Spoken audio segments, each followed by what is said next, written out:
Good morning, everybody, and welcome to this meeting of the Great Salt Lake Advisory Council. We appreciate you being here. Glad folks recognized we're not in our usual digs today, so thanks for coming down to DNR. And I want to thank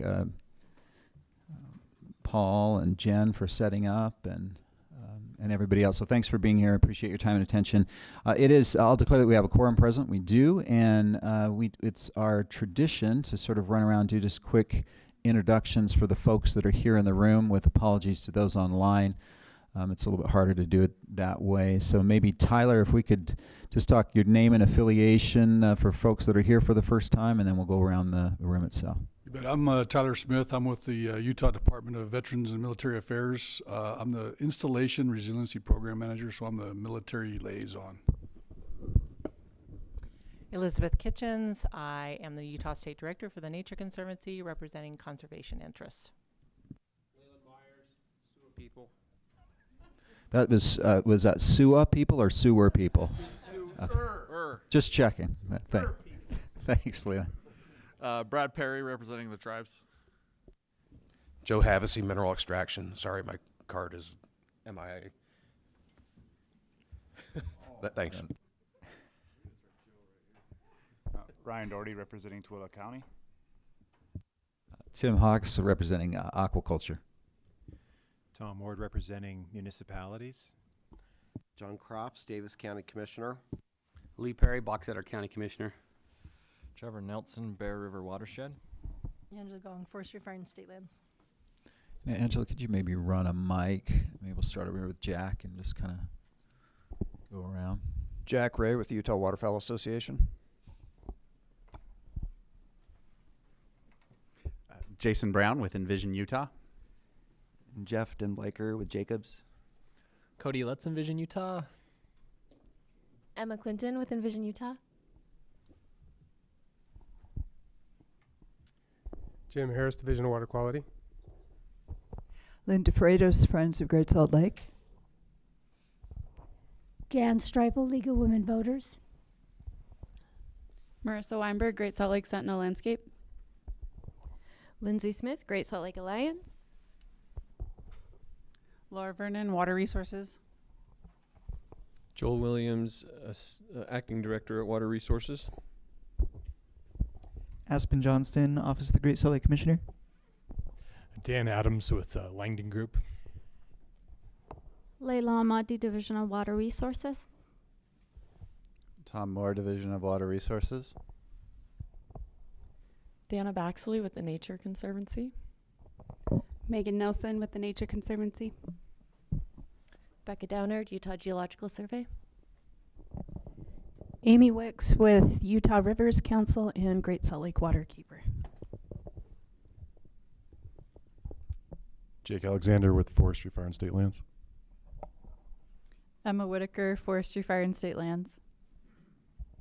Maddie Gann, Forestry, Fire, and State Lands. Todd Stonley, Water Resources.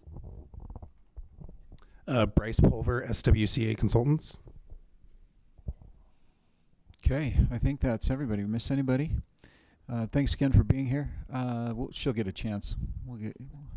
She'll have a chance to introduce herself.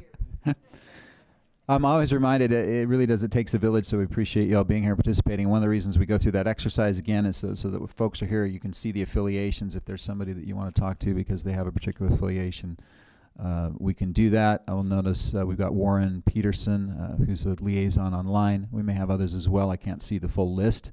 But again, thanks everybody and welcome. We have you all have seen copies of the agenda. That's largely for the folks who are on this table. Can I get a motion to approve the agenda? Okay, Leland, thanks. And a second. Second, Ryan Doherty. I'll go ahead and place that motion. All in favor say aye or raise your hand. Aye. Any opposed? Rule that motion carries unanimously. Secondly, we have meeting notes dated November 12th. So from our last meeting, you should have seen copies of those meeting notes. Any changes? I didn't see any changes to the notes. Any changes to the notes? If not, can I get a motion to approve those meeting notes? Okay, Leland, thanks. Second. Johnny on the spot. Second, Commissioner Croft. All in favor, please say aye. Aye. Any opposed?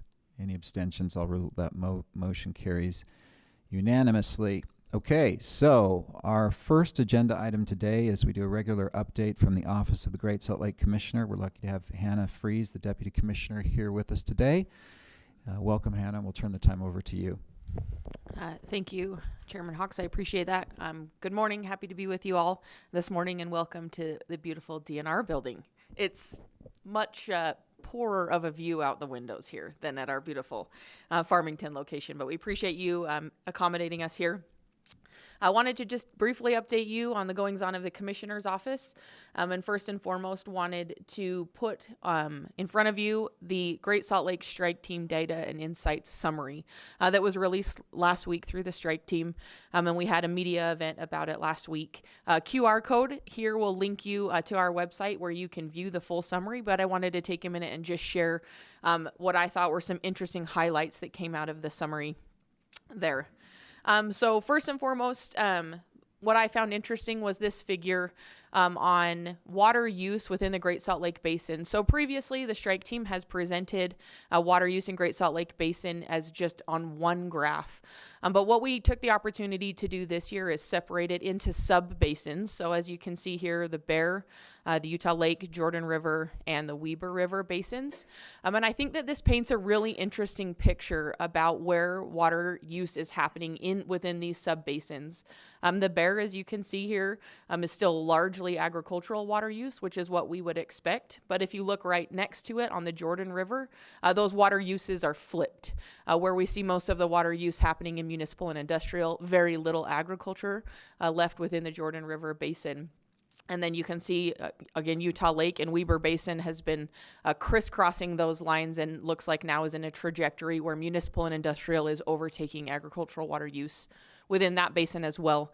I highlight this. It's been kind of a push that we've had from the Commissioner's office, and I think speaks to what our Majority Leader Snyder said in our Newsmaker breakfast, that this is an us problem. And this gives us an opportunity to showcase on a more specific level that your conservation matters where you live. And these graphs point to that within these specific sub-basins, that we can't just point to one water user or one group of water users, but that it's going to take all of us. And so just some really interesting insight that I thought came out of that Strike Team report. Another interesting insight that we see that seems to continue to astound all of us, but is really important for messaging. When we look at municipal and industrial depletions and residential depletions, indoor depletions remain relatively flat while outdoor depletions are on an increasing trajectory. Part of that is because we are seeing more development, but also it just seems to be sometimes a conservation message of, like, wash the dishes quicker, or don't flush the toilet, or shut the sink off while you're brushing your teeth. But if we could just continue to message that most of these depletions are continuing to occur on our lawns and gardens, just some interesting things to look at there with that.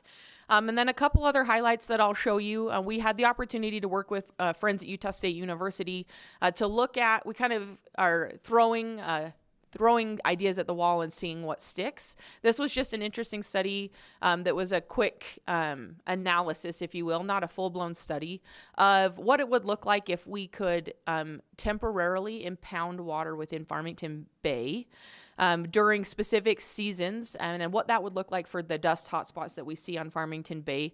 Again, more detail is included in the full summary, but you can see at some different lake elevations, I'll play that back, that you can see some different impound rates there, and what that would look like as far as dust control.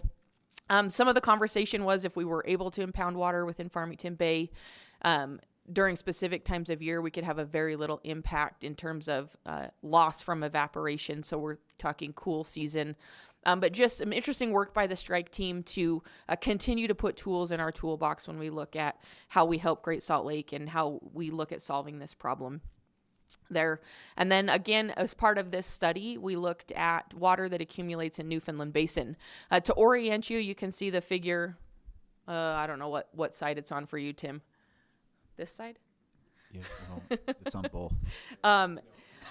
Newfoundland Basin sits in the west desert of West Salt Lake. It was a basin where when Great Salt Lake flooded back in the 80s, the water was pumped out into Newfoundland Basin. And there is a series of dikes and canals that moved water out there and does not allow water to come back into Great Salt Lake. There was an evaluation done about water that accumulates in Newfoundland Basin anywhere from 20 to 50,000 acre feet annually.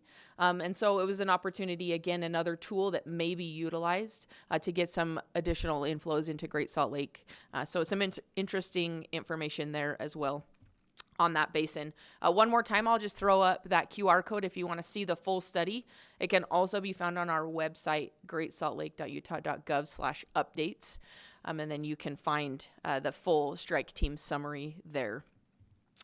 With that, the last thing that I will mention, our Great Salt Lake Water Delivery Program, which is a $50 million that we receive from our partners at Bureau of Reclamation. Our applications for this program are due Friday, so in just a few short days. We will be evaluating applications quickly and making those funding announcements in this upcoming spring to allow applicants an opportunity to get started on those projects as quickly as possible. I anticipate for our next advisory council, I'll be able to give more of a detailed breakdown of the number of applications and dollars requested so that you can see what the need is out there for Great Salt Lake Water Delivery Program projects. And with that, I would be happy to answer any questions. Thank you, Hannah. Any questions? Let me just say, for those online, you're going to have to, and this is the usual routine, you're used to it, but you'll have to raise your hand so we can see that you're there. Let's go to Leland to start out. So when you talk about by the basin, when you have the graphs up of the different basins, how do you incorporate the trans-basin diversions that occur, like the water coming out of Colorado? So do you assume that's part of the Utah Lake Basin? If it comes out? Could you please use the microphone? We were not able to copy any of that for the record. Leland, could you start that one over just because I can't hear you? Over again. Thank you. The question is, when with trans-basin diversions, particularly those coming out of the Colorado River system, how do you incorporate those into the basins? Do you incorporate or include it with the basin it comes into, or is it separated? That's a really good question that I don't have an answer for, that I would be happy to follow up with you. Those graphs are just showing it. I would assume that when the water is in the basin, how it is used within that basin. So I'm not sure that it accounts for trans-basin transfers or interbasin transfers. And if it does, however that central Utah water comes into the basin, what use it is put to would be accounted for in those graphs. So it would be incorporated probably within the basin that it flows finally through. Yep, that would be my assumption, but I'm happy to follow up with you on that. Because those are depletion numbers, right? Correct. So they're really talking about supply. They're talking about the use within that basin. Correct. Right. And then on the Bear, it shows a very low information on the. Does that incorporate any of the plans for using Bear River Basin water to supply the front later on? It does not. That is just how they are currently being depleted. Thank you. It certainly highlights the fact that conservation at the homeowner level is very important. Something we keep forgetting, I think. Correct. Or wanting to forget. Thanks, Leland. Brad, did you have one? Okay. Yeah, Ryan, go ahead. Yeah, thanks. So I do have to apologize. I haven't fully gone through the report. I just started yesterday. I think you're going to have to be a little closer to that mic. Oh, sorry. So apologize. I haven't fully gone through the report. Just started yesterday. But one thing I did see, a nice decline in agriculture use. It looked like we've had, but a large increase from the industrial and residential.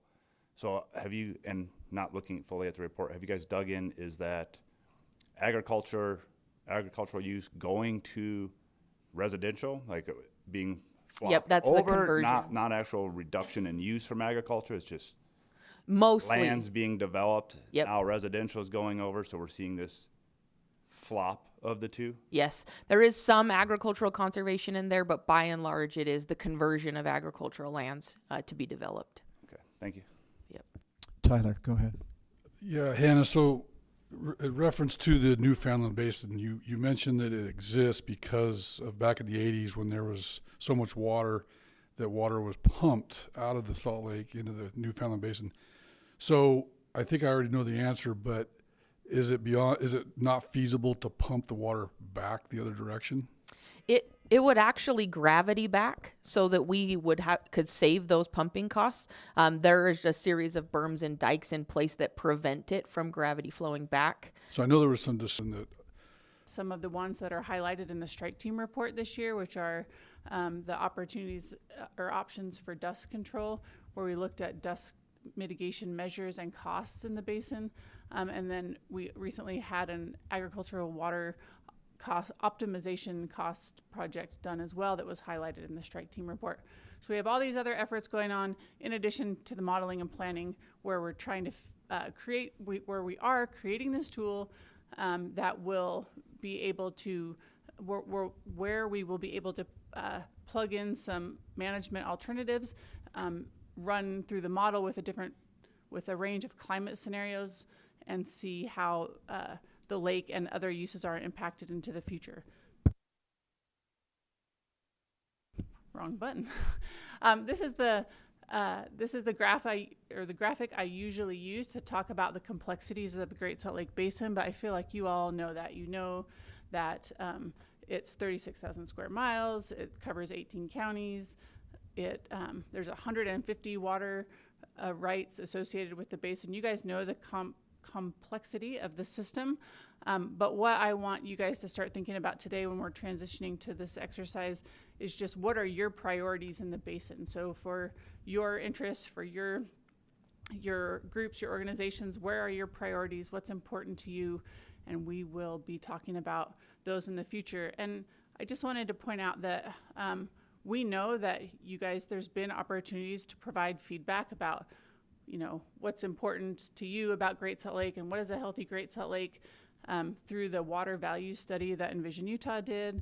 We know that with USU did a great study on what Great Salt Lake means to people throughout the state of Utah.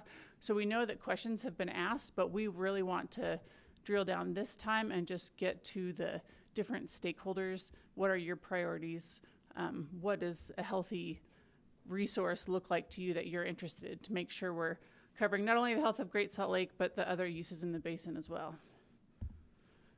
So just a reminder that we can't do this alone, and we've got this whole huge team of people helping us, but we're coming to you, the Great Salt Lake Advisory Council, as part of the Watershed Council effort, where we're working together with folks in the basin at the council level to get your feedback during these workshops. So steps in the process, we in this multi-phase process, we are in phase 1 right now. We're starting to develop the priorities, what is important to you, understanding what the values are, then starting to explore management alternatives. We'll develop alternatives in phase 2 and model Playa. It was a remarkable day. One of the best ever. If you ever have the opportunity to go pelican banding with the ecosystem program, you should take them up on that offer. Okay, well, I'm Jason Brown. I'm the CEO of Envision Utah, and I am really grateful that we have the chance to come and gather some input from you. The one amendment to what Laura said that I want to say is instead of thinking of this as a survey, I want you to think of this as a discussion, but it is a discussion we're going to hold virtually so that we can gather, instead of 3 minutes on average from everybody, we can gather 30 utah.startconverge.com/conference. I'll give you a minute to pull that up. Members of the public or other agencies who are here who would like to participate are also welcome to join. We'd value having your input as well. This is kind of like Slido or Poll Now or Poll Everywhere that you may have done in other meetings before. This is just a much more powerful tool that gives us a lot more information, allows you to access a lot more information. So this will be a virtual discussion group. After you go to the utah.startconverge.com/conference, you can enter the number 1744. Then we will ask there for your name. If you feel uncomfortable giving your name, you can just put an alias in there. Same thing about email. If you don't feel uncomfortable doing that, you can just put an alias email or something at something and call it good.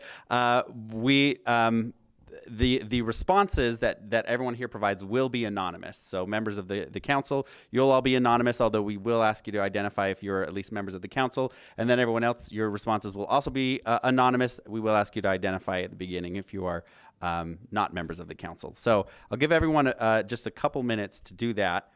While you're going there and getting that ready, I also want to just echo what Laura said, that we know that there's been a lot of discussion. This is not the first time. Some of you will be asked similar kinds of questions. We intend to take the feedback that we get today, pair it with feedback that we're hoping to get from other groups and partners over the next few months, and feed it right into some of the modeling work that is being done, so we can actually run some modeling around the priorities that are that will be expressed. So that's what we're using it for. Raise your hand if you're having any technical. All right, and so I'm going to run this one here so that everyone can see what we're looking at online. And I will also say the way this works is I'm in control of what screen you're seeing. So once you log in, you should be seeing the same screen here, and then you won't have to do anything to advance to the next question or anything. I will guide us through this. Happy to answer questions as we go, but most of the next 30-ish minutes or so or maybe a little longer is going to be typing in responses to questions. I know that sounds like it's going to be a lot, but it usually goes pretty fast. Most of the time, people say, "Oh wow, that went way quicker than I thought it was going to go." And like I said, instead of hearing just a couple minutes from everyone, we get a chance to hear a lot of thoughts from everybody. So, unless anyone is going to raise your hand and say "slam on the brakes," we're going to advance into the first portion here. Okay, all right, here we go. Let's see. First thing, really easy, if you could just let us know, everyone who's participating in this, if you are a council member or a public participant. Again, we will anonymize your actual responses, so they won't be attached to a specific person or name, but we would like to know who is on the council. To be clear, we're treating liaisons like council members, so if you're a liaison, say yes, you're a council member. Thank you.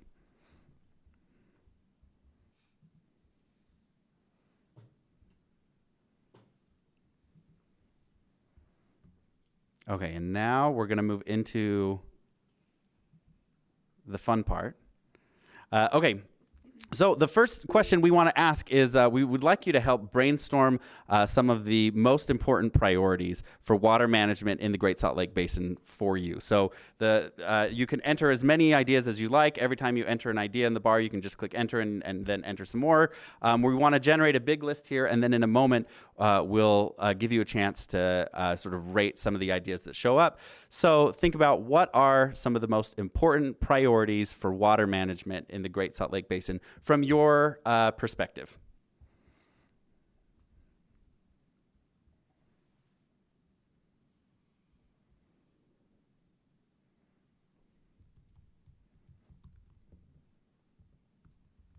People type fast. All right, we have enough responses now that we know that at least everybody we could have at least one response from everybody who's signed in. So that's good. I'll give you another minute to think through this.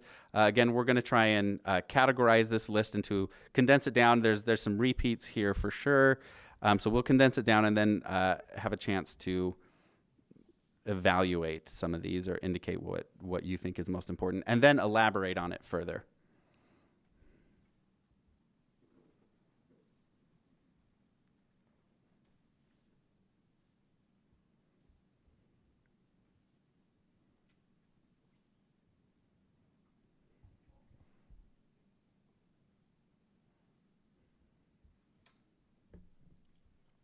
Okay, I think we're starting to slow down, so I'm going to look to our support over on the side there. Cody, give me a thumbs up when you feel like you're ready for us to move on. Okay.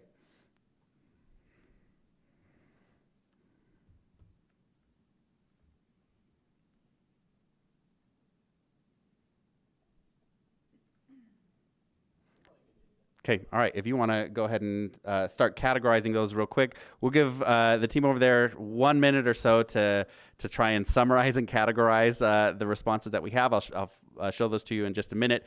To to stall and give them a second, does anybody want to take 60 seconds to weigh in on or to explain or elaborate on one of the priorities? Anyone on the council want to talk about whatever one priority they added? Anyone?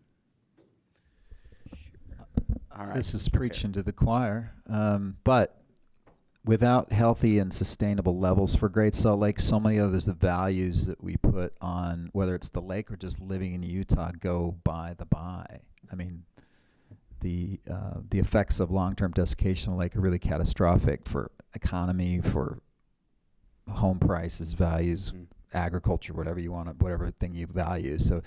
So much is tied to that. I don't think that's exaggeration or hyperbole. I think it's real. Lee, did you have something? You just lumped everything together, but yeah, I agree with you. But for me, I mean, obviously, for my area, it's do you want to eat? And it's agriculture is a key component to this thing. Is we can't just eliminate agriculture altogether and just throw it all to the lake, because if you do, we don't eat. Yeah. And we have to be thinking about that as a human race.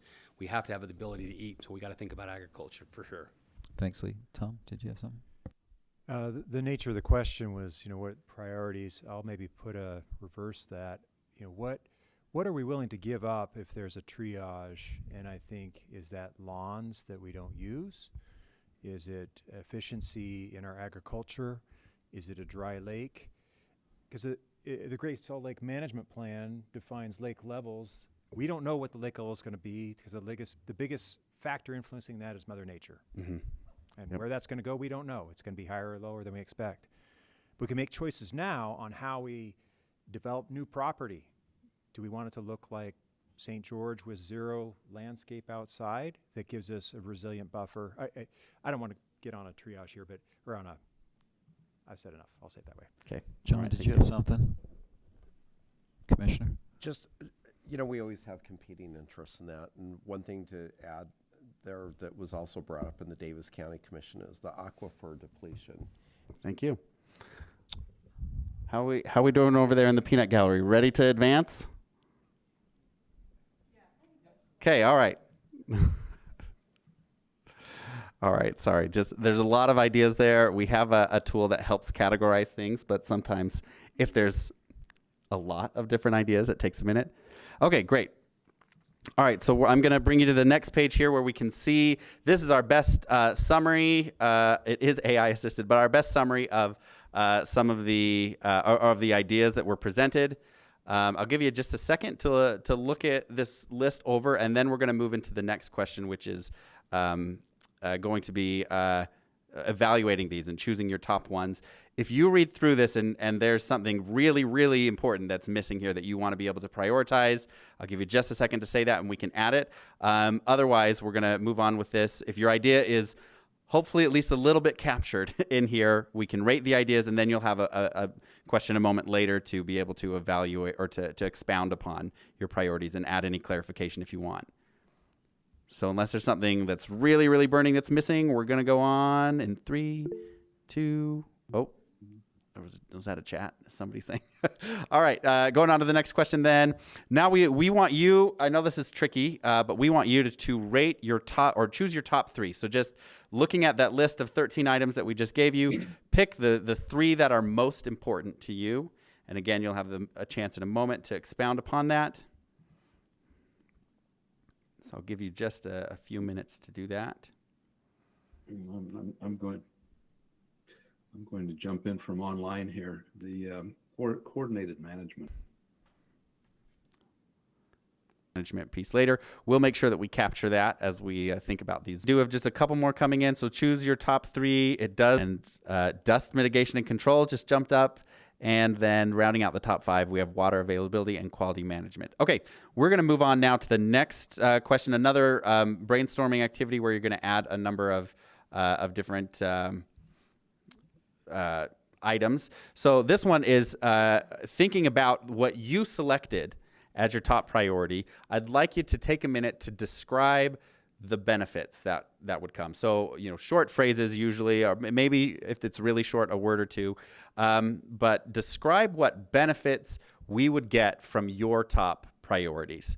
So think on what you just added and say, okay, let's say we I can't remember what some of them were. But let's say we actually do that. What benefit are we going to be able to get? I'll give you a minute to do that. And you can add as many as you'd like. I don't anticipate there'll be quite as many on this one as on the first go around.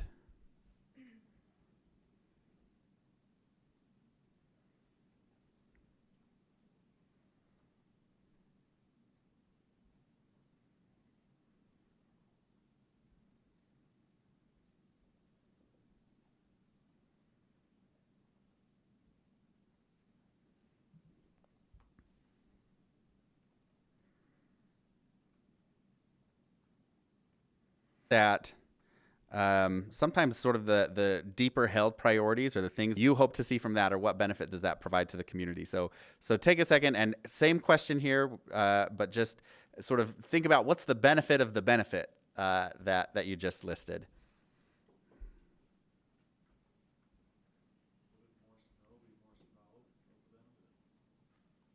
And if that's it, then that's it.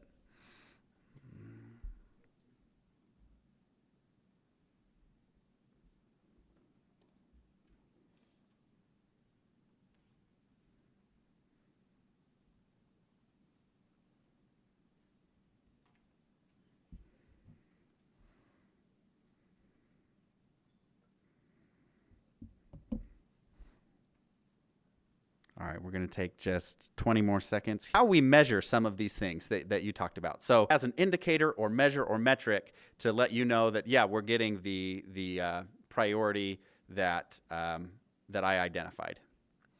What are you going to look to know if we are hitting the priority that you identified?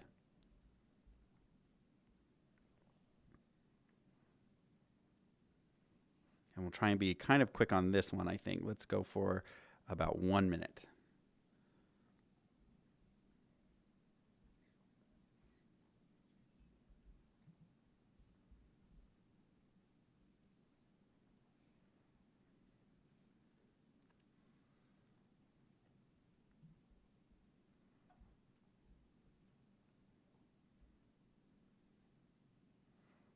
Let's try and wrap up in about 20 seconds then.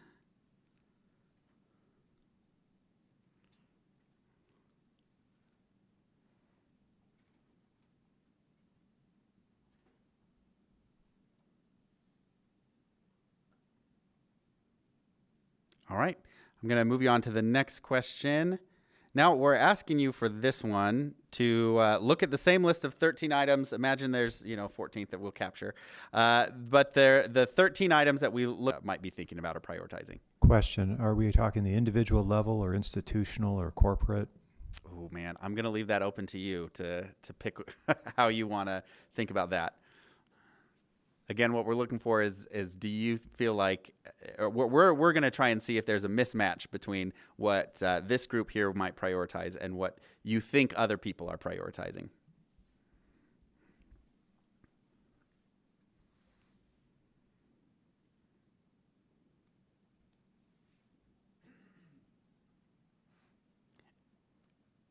And also to that question, we will have some questions later on where we'll be thinking about where you'll have the chance to also think about other groups and, could be government, could be corporations, could be individuals that you think and the roles that they can play in shaping the health of the lake and our water management in the basin. Okay, we'll take just 15 more seconds. I think most of the responses have come in.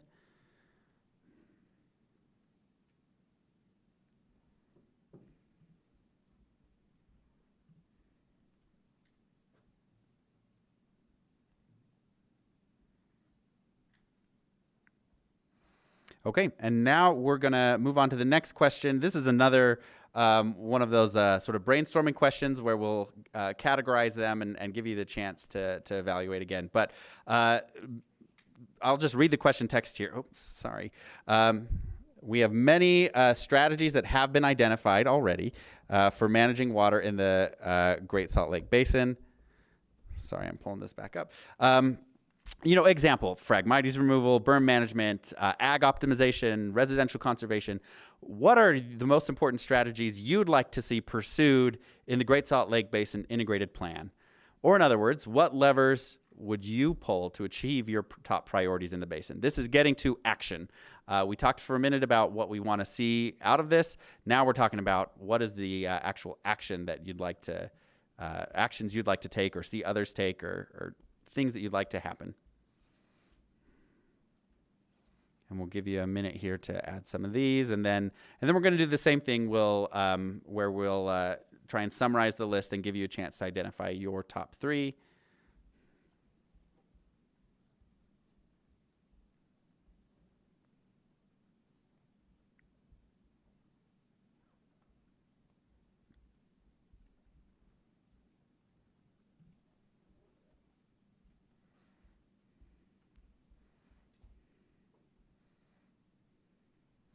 We'll say you do not disappoint. This is a pretty robust list pretty quickly.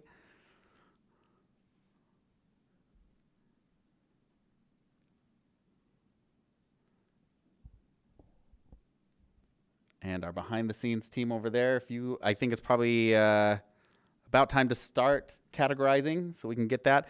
So while we give them another minute, let's stall. If anyone on the council would like to expound briefly on any of the strategies or levers that you entered here. I think for me, the single biggest wasted water is non-functional turf, by which I mean turf that we don't use. If the only reason you step on it is to mow it, that's non-functional. That's a waste, right? Everything else, we're using that water, and that water in many cases can be used over and over again. Leland, go ahead. I think we have to look at what is holistically supporting the fact that we exist here, as well as we want to have a vibrant environment. And so the things that we can do individually and as a population are optimization of water uses. And that means significant green space reduction in our residential areas and our commercial areas. It means significant support for agricultural optimization of water so that they use the least amount to get the production that they need necessary. And I think those are things that can actually benefit the lake. There's a lot of areas like the dust question that needs a lot of research to decide whether or not it's a real and how real the issue is. We use it a lot to scare people, but it'd be nice to know the reality of it. Thanks. And then Tom. In my mind, I was thinking of a water budget under the ultimate scarcity scenario. What would be the first, I use the analogy, my wife works in education, the first child I push off the bus? Would it be the turf that I don't use? And so planning for that, do we allow landscapes to have non-functional turf? So the things we do now, my point is the things we do now need to happen now so that 20 years from now or 5 years from now or 2 years from now, we're not pushing real people or birds or something we really value off the bus, so to speak, as opposed to we can do without non-functional turf in my yard. If there's a park somewhere within a 5-minute drive or walk, I'm okay. That's my point. Sure. Okay. Thank you. All right. How we doing over there? We about ready? You haven't looked online yet. Oh, sorry. Yeah, my only comment is what Leland said. Transcribe it and use the list. Anybody else online? Adam had seen another hand. Okay. Jason, all right. You guys ready? Yeah. If you guys can push it through. I'm not seeing it show up quite yet. Okay, there we go. All right. All right, so here's the list that we have. I hope all of Leland's are on there. That's going to be embarrassing if they're not. So we have 14 items here for you to scroll through real quick. I'll let you just take a quick moment. We will give you a second. We can add a couple more if there's an idea that's not represented, at least loosely enough for you to be able to expound on it.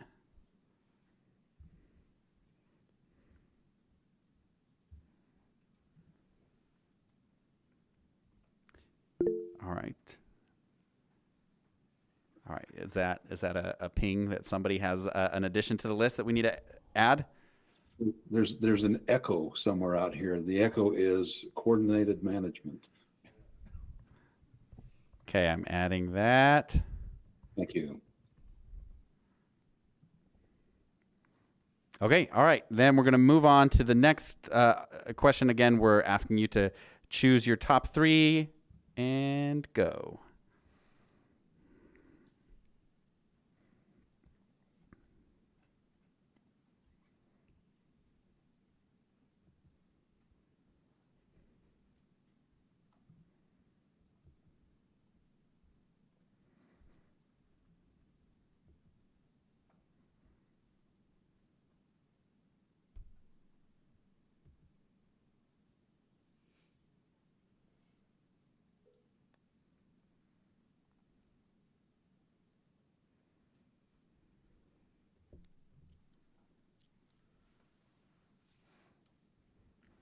All right, so far it looks like we have ag optimization, number 1, with water rights dedication, acquisition, and water leasing. There's more to that, but that's number 2. Implementation of water conservation policies and government support for those is number 3. Then rounding out the top 5, residential water conservation and landscaping changes, and then demand management through pricing, accountability, and behavioral changes, rounding out the top 5.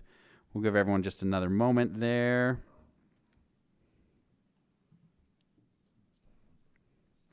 I know that's part of the problem. And then similar to last time, but different. Our next question here, we want you to again think about what you identified as the top 3. And now rather than telling us the benefits of it, because we kind of captured that before, we want you to tell us, how do we do it? What's required? What's going to have to happen to implement the strategies or to pull the levers that you just identified? For those, if I can push, for those who are putting funding or dollar signs, I would, are about to move on too quickly, just raise your hand and we'll give you a second to continue to add those. Once again, the purpose of this in particular is we're hoping to be able to grab some of these and feed them, things that can be measured or feed some of those into some modeling, but then also look at putting these together in packages of strategies that can work together into scenarios. We'll bring those scenarios back. We're hoping by the end of this year we should have some of those ready. So think about that as you're writing this down, making sure that we have enough clarity to be able to package some of these together and understand what we're looking for here. And I'm going to move you on to the next question, moving on to a slightly different topic in 3, 2, 1. Okay. So for this next question, we want you to think about some of the most significant barriers to ensuring a resilient water supply. So what are the barriers? This one, we're gonna keep the responses anonymous so they won't show up on a list that everyone can see as we're going. So feel free to do with that what you will. You can, if there are specific organizations, government agencies or entities, groups, individuals, or any other barriers that you see that you want to talk about here. This one, it's more of a traditional text box, so you can just type in something, click enter, and then make your own list there, and then submit that when you are finished. Again, we're keeping this one anonymous so that people don't feel like you have to hold back or be too polite there. Yeah. So you want a list, not a...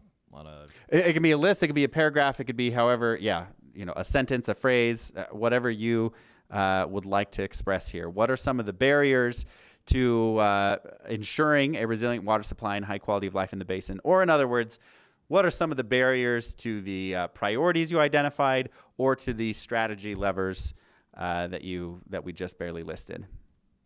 And we'll give you a minute to think about this and to add some of those.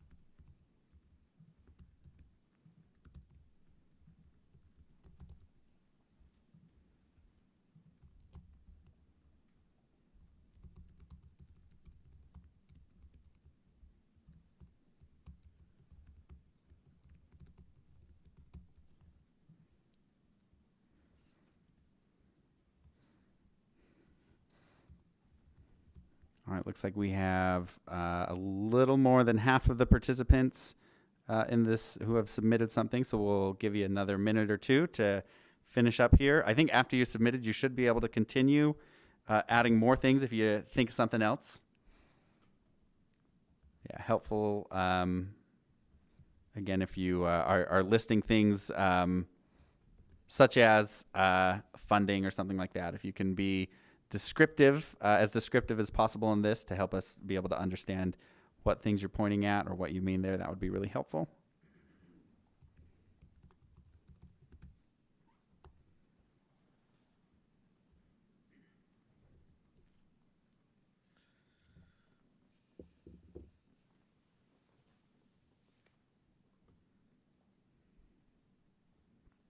Where you can just enter as many as you'd like.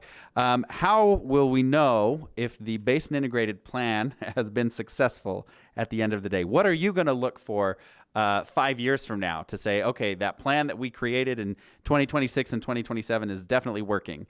How will we know that we are being successful? And you can pick your own horizon. I said 5 years, but pick a horizon, 5, 10, 20 years.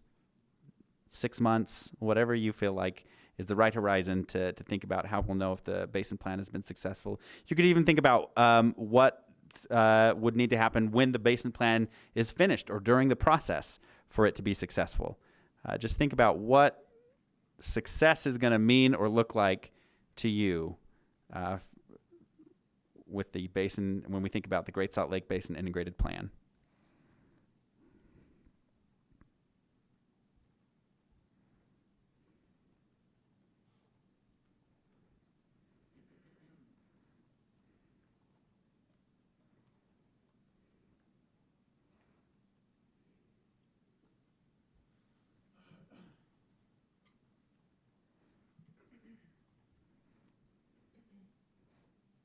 Appreciate the thought. There's definitely some really thoughtful answers in here.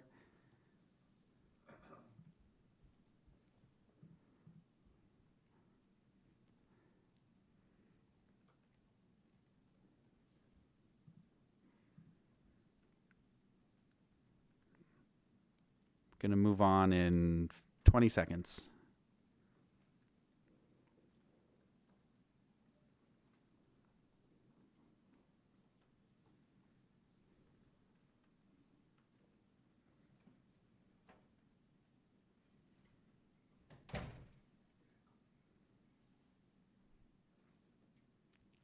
I heard actual crickets. Was that someone's phone? Or actual crickets in the building. Okay, we're going to move on to the next question then. Kind of the inverse, so hopefully it doesn't feel too repetitive, but the inverse of that question, what are the risks that you see that are most important if we don't successfully create and implement the Basin Integrated Plan? We will, starting off real strong there. So we will again have the chance to prioritize these. So brainstorm as many of the big risks that you think of as you want, and then we'll prioritize these in just a moment.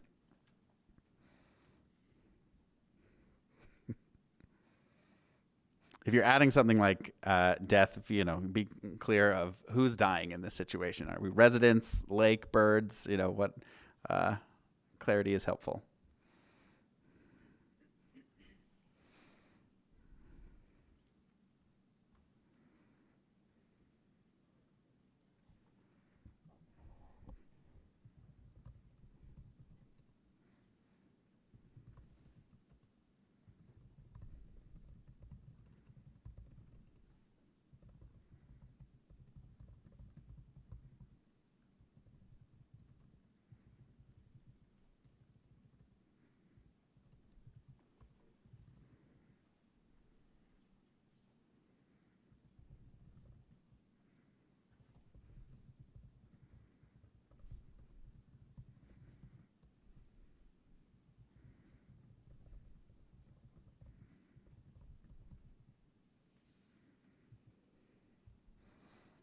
All right, let's try and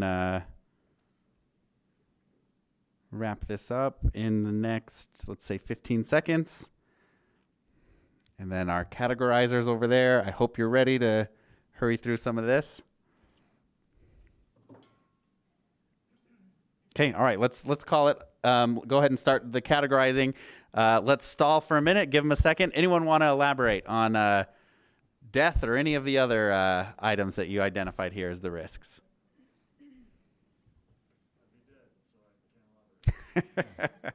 Well, with this group, surely we can stall for time. Trevor? So mostly I advocate for agriculture in this group, but I do have 2 young children, and I think the biggest failure would be if I have to send them to school in dust masks. Thanks, Trevor. That's a big one. I put things along the line of capping growth. You know, we have a vision of ourselves that we can continue to grow indefinitely, but we can't do that unless we make smart choices, because we're either going to kill ag, or we're going to kill Great Salt Lake, or we're going to learn to use water a lot smarter than we do today. So the consequences of failure are pretty catastrophic, because you have to pick something that's going to die. Yeah. The lake, our ability to grow, our children's health. Leland? I don't want to dominate the conversation, but you know, if the plan isn't done right, if people don't listen, people will remain stupid about doing anything themselves, because everybody wants it to be the other person's problems. If I talk to people in my neighborhood, the number of people I talk to who have these vibrant, beautiful landscape yards who say it's the farmer's problem drive me crazy. And I tell them it's your problem too, and they go, oh no, I'm not going to do anything until the farmers go out of business, I guess. And that's a fool's paradise. And I think we need to get past the fact that it isn't all of our problem, and we all have to change our behavior. Mm-hmm. That said, if you flush it and it still goes down to Great Salt Lake, it's okay. We're failing if we're finger pointing. That's how I read yours, Leland. So let's make sure that maybe not remain stupid, but remain misinformed is part of the list there. Wallow in ignorance is what we were Wallow in saying. ignorance. That's good. Is wallow in ignorance on there? As long as that's on there. Okay, are we ready to advance? I can see you, Jeff, so you're going to have to give me the thumbs up.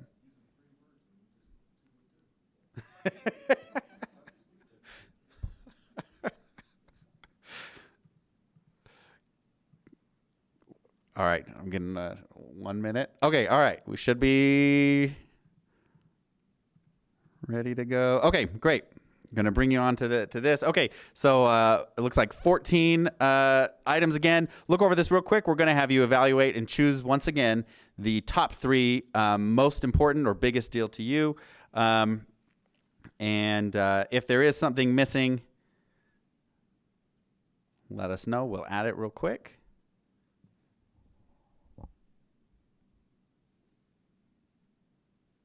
Okay, all right, I'm going to move on to the next question, allowing you to choose, once again, the top 3 that you think are most important. Ready, go.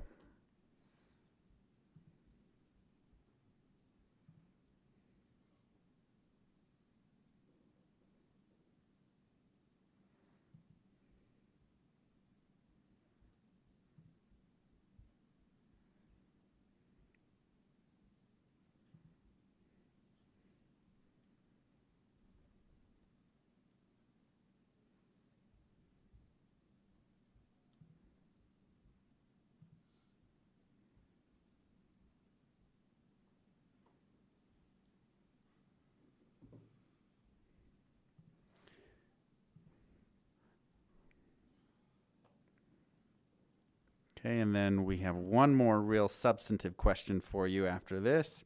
So I'll give you just a moment. Looks like we have. Looks like we should have most of the results in. Okay, I'm gonna give people another 15 seconds to finish up their answers here. The top 3 we have: ecosystem and wildlife collapse, economic decline and collapse, and then public health deterioration and respiratory issues.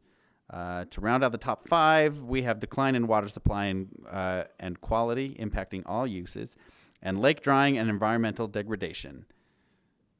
All right, we're going on to the next question. This is our last real substantive question. We want to we want to try and end on a note of positivity, but also in all seriousness, we want to understand what are elements that make you hopeful about this process succeeding. What are the reasons that you think we can create and then implement a basin integrated plan that's gonna work? Another way you can think about this, if you've been a little skeptical or holding your breath a little bit, what is it that you feel like is going to give this the best shot of succeeding?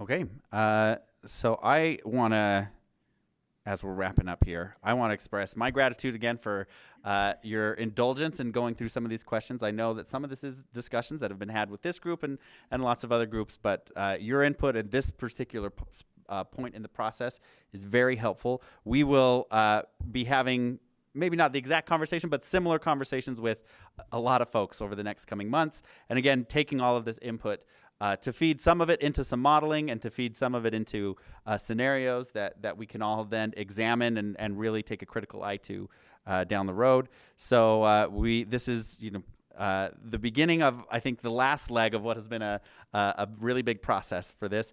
There is one more set of questions, and you can answer them either on the computer or we can just discuss them. But we added a few questions here about, or just getting your feedback on this discussion today. As Laura said, this is our first of what will be many of these. So if there are things where you feel like, nope, this was a waste of time, we didn't like it, let us know. Or if you have thoughts about questions or ideas that we didn't cover or didn't give adequate opportunity to cover, you can add those here.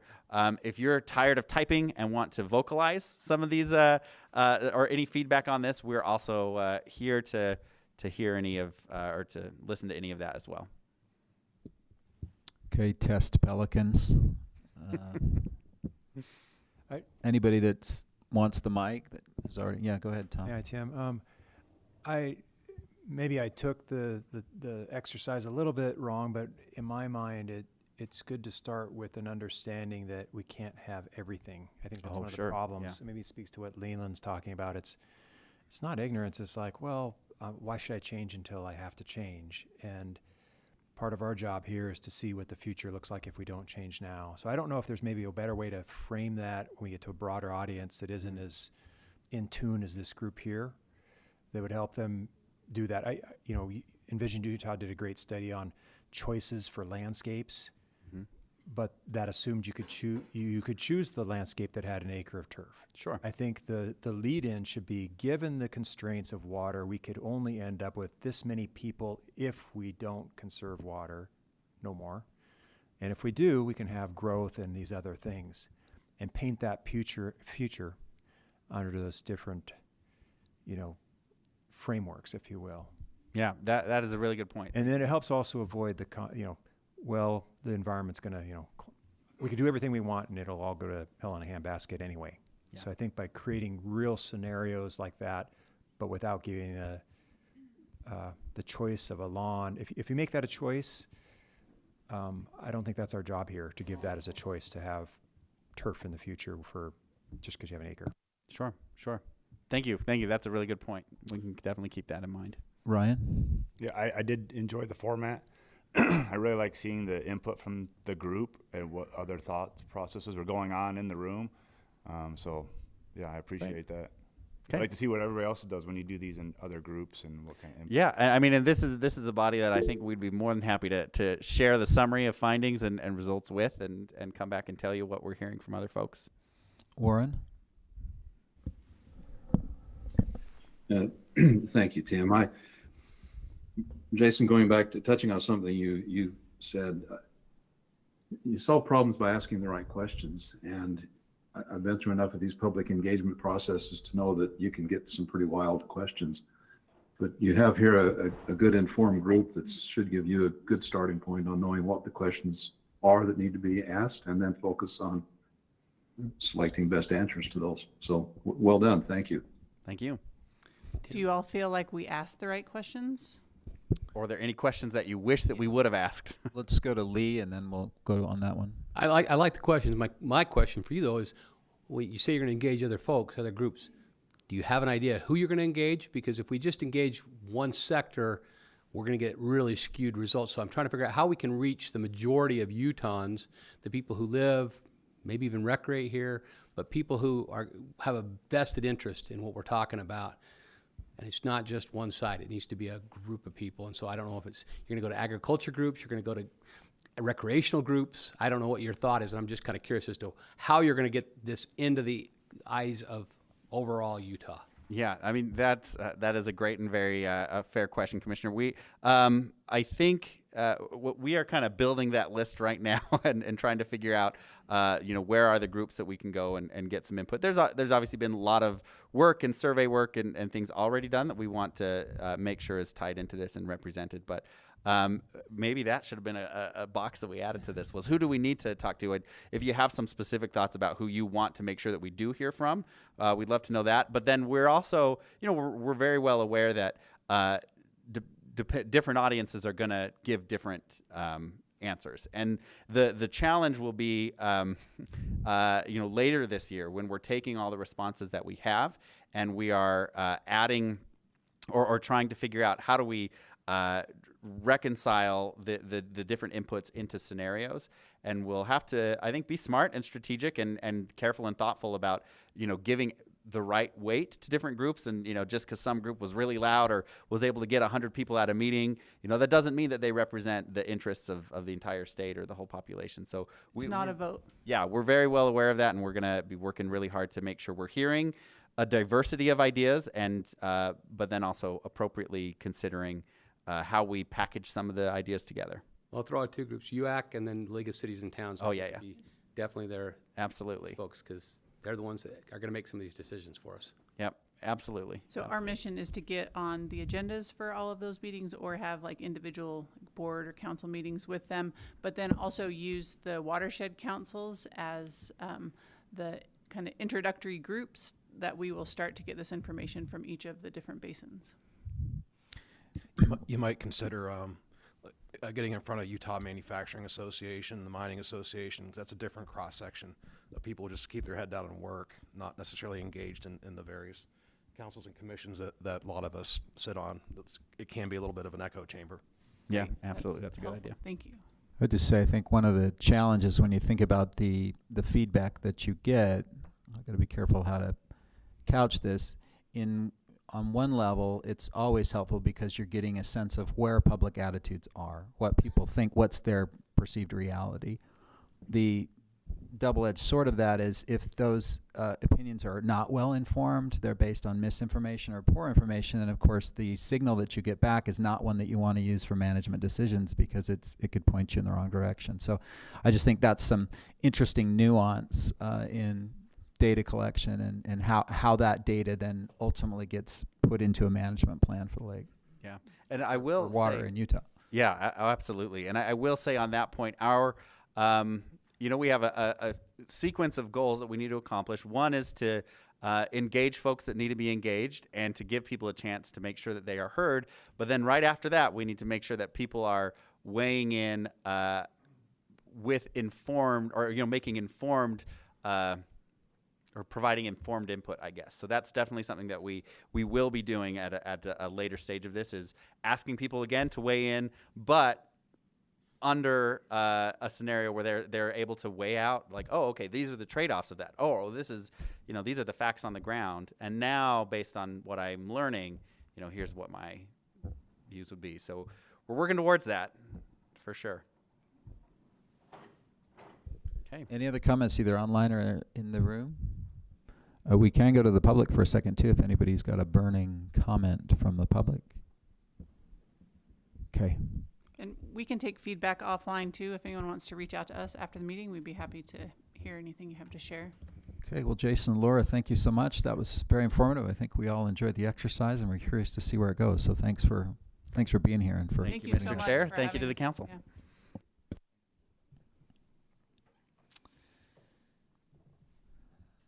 Okay, I kind of just sort of did this, but one of the things we always do during Great Salt Lake Advisory Council meetings is we have a brief period for public comment. And so what I'd like to do next on the agenda is to open up the mic for public comment.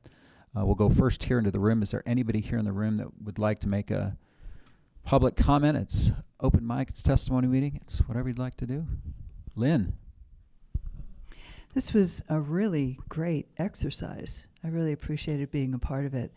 And just a reminder, in May 6th, 7th, and 8th, Friends will be hosting its 15th Biennial Great Salt Lake Issues Forum. Many of you have been invited to present, with more to come. So check out our website, fogsl.org, and keep in touch, and I look forward to seeing you then. Thank you. Thank you, Lynn. Any other public comments in the room or online? Okay. Seeing none, I'm going to go ahead and close the public comment. I'm just looking for my agenda here.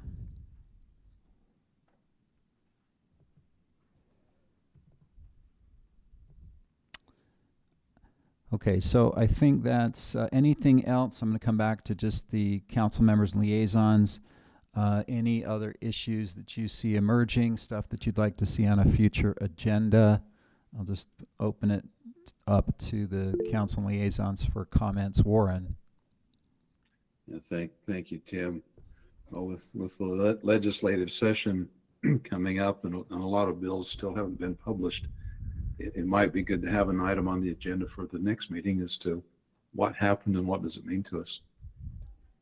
Yeah, great suggestion, Warren. We'll try to do that. We've tried to do that every year. Sometimes it's a little longer after the session than we'd like, but well, for sure there's going to be a lot of things affecting the lake and affecting water, so we'll want to report back on that. Great suggestion. Any other items or topics from members? Lee? Yeah, there's an organization that is working with Grow the Flow Utah, and they're trying to create a video as well as a presentation they can take out to elementary school students about how we can save the Great Salt Lake. And I think they may have a couple of songs and a couple of things that they could share with us maybe at the next meeting. Might be beneficial to see what they're putting together. Their goal is to get it out, get it into the hands of the young people now so that what we're all talking about, trying to get adults to figure this out, the kids figure it out in a hurry, and they're the ones that'll really lead the future here. So something we might want to put on the agenda and have these folks come and present and show what they're producing. They're trying to get it's the One Voice Children's Choir to maybe be involved in that process as well. So I don't think we want them all at the next meeting, but maybe a video version of it, something. Thanks, Lee. Good suggestion. I think that'd be an interesting one. Anything else from members of the council? Yeah. Go ahead, Brad. Just one thing that we're running into. Colorado. So thanks, Brad. Good suggestion. Anything else from members of the council or liaisons? Either topics you'd want to hear or just burning thoughts. If not, I'll just remind everybody that our next meeting is scheduled for Wednesday, March 11th. It's at the same time, and it'll be back at Eccles. And then just a reminder for the 2026 meeting schedule, just because of the way the room's schedule, we will be jumping back and forth between this location and Eccles. So be sure to check your calendars and your invites before you come. Otherwise, you could show up at the wrong place. Obviously, we're here this time. Most of the meetings, March 11th, May 13th, July 8th, September 9th, will be at Eccles, but on November 4th, we'll be back here. So that's a revised date and a revised location just to accommodate our meeting room availability. Okay, seeing no further business, I wanted to thank everybody, specifically thank Angela Gong for all her work putting stuff together. She really makes these meetings run on schedule and gets everything pulled in. So really appreciate her good auspices there. Thanks to all of you for coming and attending and for all that you're doing for Great Salt Lake. And with that, can I get a motion to adjourn? So moved, Representative / Commissioner / Lee Berry. Thank you. And a second? Leland seconds that. All in favor, please say aye. Aye. I'll rule that motion carries. We are adjourned. Thanks again, everybody.